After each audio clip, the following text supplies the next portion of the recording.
और लोकसभा चुनाव से जुड़ी बड़ी खबर आ रही है। 13 मार्च के बाद चुनाव का ऐलान संभव है। जी हां, इस वक्त की बड़ी खबर हम आपको बता दें, 13 मार्च के बाद चुनाव का ऐलान संभव है। 7-8 चरणों में मतदान होगा। सूत्रों के हवाले से एक खबर मिल रही है। तो लोकसभा चुनाव को लेकर जिस तरह से अटकलें लगाई जा रही थी कि बहुत जल्द ही तारीखों का ऐलान होगा, अब बताया जा रहा है कि 13 मार्च को कभी भी चुनाव का ऐलान कर दिया जा सकता है।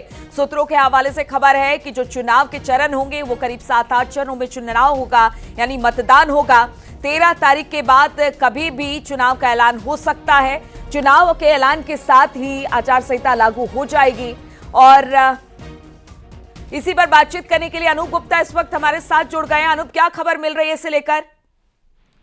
देखिए, आपको बता दूं कि इलेक्शन कमीशन के सूत्रों के मुताबिक 13 तारीख यानी 13 मार्च के बाद कभी भी जो है वो चुनाव के तारीखों की घोषणा हो सकती है। कितने चरणों में होगी, क्या है, इसकी पूरी जो तैयारी है, पूरा जो मैप है, वो चुनाव आयोग इस पर कसरत कर रहा है। और चूंकि पिछली बार जो लोकसभा चुनाव की घोषणा हुई थी वो 10 तारीख को हुई थी, तो ये कयास कह सकते हैं, क्योंकि तैयारियां जो है वो पूरी तरीके से इलेक्शन कमीशन ने कर ली है। सारे जो होमवर्क है वो कर लिए हैं और ये कह सकते हैं कि 13 तारीख को चुनाव के तारीखों की घोषणा के साथ कोड ऑफ कंडक्ट लग जाएगा। कितने चरणों में होना है, इसके लिए थोड़ा इंतजार करना होगा। चलिए, इसके लिए इंतजार करने की जरूरत है। अभी तो सूत्रों के हिसाब से खबर आ रही है अनूप जी, लेकिन सबसे बड़ी बात है कि बात ये भी हो रही थी कि जल्द से जल्द बीजेपी यही चाहेगी कि चुनाव करा लिया जाए। बहुत सारे ऐसे मुद्दे हैं जिसको लेकर बीजेपी लगातार मुखर रही है।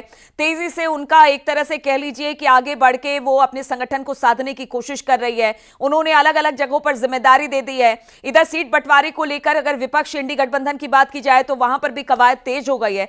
तो शायद इसी सबको देखते हुए अब ये कहा जा सकता है कि बहुत जल्द चुनाव होंगे और ये चुनाव 13 मार्च के बाद कभी भी इसका ऐलान हो सकता है। तो हम ये मान के चले कि अप्रैल फर्स्ट वीक या फिर लास्ट तक चुनाव संपन्न कराने की बात हो सकती है, या तारीखों का ऐलान तब तक होगा जो तारीखें अगर आ सकती है चुनाव आयोग की तरफ से। जो के मुताबिक देखिए, 1 महीने का वक्त चाहिए होता है पूरे प्रोसेस को शुरू करने में। तो एक महीने पहले चुनाव की घोषणा होती है। उस अगर पहले फेज का चुनाव अगर 14 अप्रैल से अगर होना है तो इसके मुताबिक आपको 13 और 14 तारीख मार्च तक आपको तारीखों की घोषणा करनी पड़ेगी, क्योंकि बहुत लंबी प्रक्रिया चलती है। दूसरी तरफ कितने फेज में होना है, क्या इसमें क्राइटेरिया होगा, कहाँ किन किन क्षेत्रों पे किस तरीके से चुनाव होंगे, उस पर आखिरी जो मंथन है वो चुनाव आयोग कर रहा है। जहां तक राजनीतिक पार्टियों का सवाल है तो राजनीतिक पार्टियां पूरी तरह से कह सकते हैं कि तैयार है।